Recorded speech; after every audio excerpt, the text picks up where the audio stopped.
on the battle for Kandahar. Across the dusty plains, mountains rise abruptly, a protective circle around the city of Kandahar. And here we found the first Soviet and Afghan army outposts, like islands in a sea of mujahideen.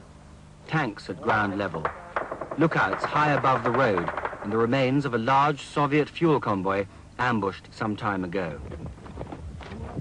The mujahideen now move round and brush up against these defences all the time. And it was across the road, just 100 meters from this Soviet position, that the mujahideen slip over to gain access to the city itself. Immediately, the extent of their hold on this area, only 4 kilometers from the city, became clear. Out of sight of the ever-watchful Soviet troops, they milled around, armed to the teeth, with weapons which still come across the border from neighboring and friendly Pakistan. Within the 3 kilometers or so between here and the city, we came across the scene of many a last-ditch stand by the Soviets and Afghan troops. This is the litter of war, left as they were pushed back in bitter close-quarter fighting over the past few years. We walked into the Kandahar suburbs with Ismail Gailani as senior leader in NIFA, the National Islamic Front for Afghanistan, one of the 7 mujahideen groups fighting the Soviets. He'd come on the long journey to meet military commanders from these other groups to try and persuade them to settle their differences in the fight against a common enemy. He harangued the meeting at length, gunfire all round, emphasizing the need for unity, but it's doubtful if the outcome was really as optimistic as Ismail Gailani suggested. All of them says, yes, you're right. We haven't got anybody before to tell us the same things.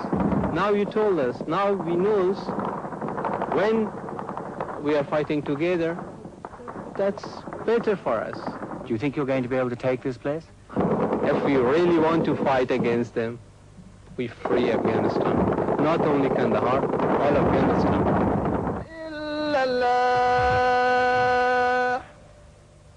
Between prayers, the weapons are brought out. Here, a 72mm recoilless rifle made in China. Another Chinese weapon, copy of a Soviet 82mm gun.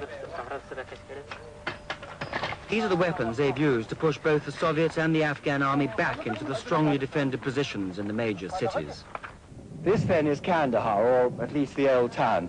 Thousands of people used to live here before the Russians came 9 years ago to smash it all with aerial and artillery bombardments. Now, only the mujahideen live here and fight, pinning their enemy down around the huge mosque which stands on the southern edge of the city. The Soviets, who were in the process of withdrawing their troops from Kandahar, have reversed that process. It's a sort of stalemate. The Soviets are disinclined to take the fight to the mujahideen, who in turn seem content to keep up a steady harassment rather than an all-out attack. It's later on that leaders like Haji Latif hope to take the city from a demoralized government force once the Soviets have withdrawn completely.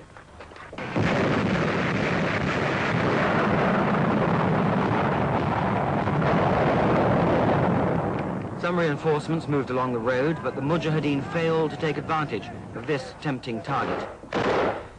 The enemy was also engaged at much closer quarters amongst the ruins of the town.